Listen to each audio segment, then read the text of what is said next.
ko'pkarimni bir kun oldin eshitdingiz. Shu ko'pkariga otlaringizni qanday tayyorlaysiz aka? Endi Hasanboy juda ko'pkariga tayyorlash murakkabroq.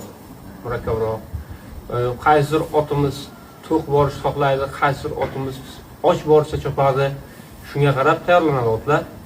Bir kun oldin bilib qoldimmi, otlarni bir-birini minib kelaman. Yengil-yengil minib kelaman. Bir choptirib. Undan keyin yemishlarni sal qisqartiraman. Yemishini, bedasini sal qisqartiraman. Keyin kechqurunga borib yemini beraman.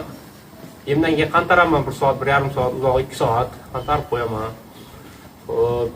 Keyin sahar bilan vaqtli turib ertalabdan boshlayman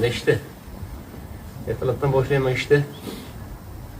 Misol uchun uzoqroq boradigan bo'lsak, 4-5 ga turamiz. Yo'qkecha 2-3 ham bo'ladi. Uzoqroq Jizzax ketib qolsak, shu taraflarga yurib qolsak, vaqtliroq bo'ladi saharlab. 5 ta, 6 tagacha ot tayyorlayman-da. Mashinaga qarab, mashinamizga misol nechta ot ketadi, shunga qarab ot tayyorlayman.